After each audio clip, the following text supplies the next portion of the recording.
Vážená poroto, milí posluchajíci, jmenuji se Diego Portillo, studuji na Delta střední škola Informatika a ekonomie v Pardubicích a rád bych vám představil projekt, který jsem si věnoval v rámci středoškolské odborné činnosti. RAD. Platforma pro analýzu chování hlodavců poháněná umělou inteligenci.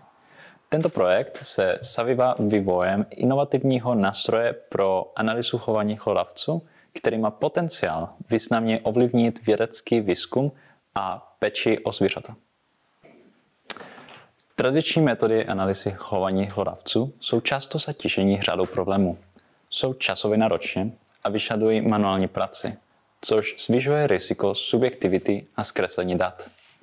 Navíc často nedosahují potřebné granularity a detailu, což omezuje hloubku našeho porozumění chování zvířat.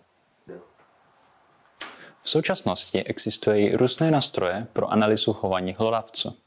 Například EthoVision XT nabízí rozsáhlé funkce, ale je finančně nákladný a složitý na používání. ToxTrack je open source řešení, ale jeho instalace a údržba vyžadují technické znalosti. Tato řešení mají svá omezení a proto vznikla potřeba vyvinout efektivnější a dostupnější nástroj. Projekt RAD představuje integrovanou platformu, která kombinuje vlastní navršenou klec pro nepřetržité sledování s analýzou chování poháněnou strojovým učením. Data jsou pak prezentovány ve formě snadno srozumitelných výstupů. Technická architektura RAD je založena na mikroservisní architektuře. Klíčové komponenty zahrnují mikroservisy pro API, hluboké učení a kodování médií, NAS frontu zpráv pro komunikaci mezi služby, PostgreSQL databáze pro ukládání dat a DigitalOcean Object Storage pro ukládání médií. Důležitou součástí je taky Cage Client a Web Client pro integraci s platformou. Klíčovou roli v RAD hrají neuronové sítě. Pro detekci objektu a sledování pohybu hlodavců využíváme model You Only Look Once verze 11, což je konvoluční neuronová síť. Tato síť byla trénována na vlastním datovém souboru, který byl speciálně vytvořen a upraven pro tento úkol. Neuronové sítě umožňují automatizovanou a objektivní analýzu chování, což je zásadní výhoda oproti tradičním metodám. Zde můžete vidět ukázky detekce myši z obrazu zvýrazněné barevnými ramečky.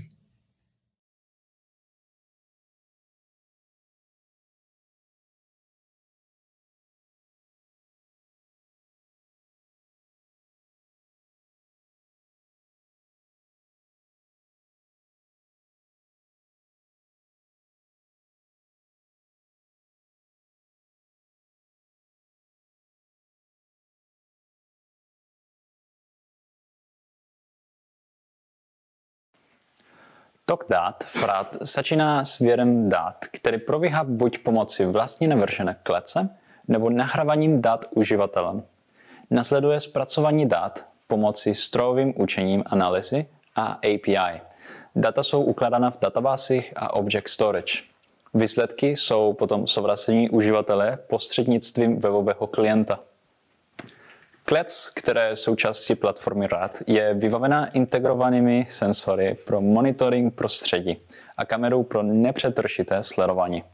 Sběr dat probíhá automaticky, což zajišťuje efektivitu a minimalizuje potřebu manuálního zásahu. Výstup dat je klíčovou součástí platformy RAD. Uživatelům jsou k dispozici heatmapy pro vizualizaci pohybových vzorců hlodavců, analyzovaná videa z ramečky pro sledování pohybu a zobrazení odečtu senzoru, které poskytují komplexní pohled na chování zvířat. Budoucí vývoj platformy RAD zahrnuje vývoj produkční klece s automatizovanou analýzou přímo na zařízení pomocí Coral TPU, což umožní rychlejší zpracování dat bez nutnosti cloudu a zvýší efektivitu i v prostředích s omezeným internetem. Dále plánujeme rozšíření funkcí webového klienta a dokončení modelu LSTM pro sledování dlouhodobých behaviorálních vzorců, což zpřesní detekci odchylek v chování. Projekt RAD má potenciál mít významný dopad na oblast analýzy chování hlodavců. Zpřístupňuje sofistikované nástroje širšímu publiku, zefektivňuje výzkum a péči o zvířata a přináší inovativní integraci hardwareu a softwaru. Děkuji za pozornost. Věřím, že RAD představuje krok vpřed v oblasti analýzy chování hlodavců a má potenciál pro další rozvoj a využití.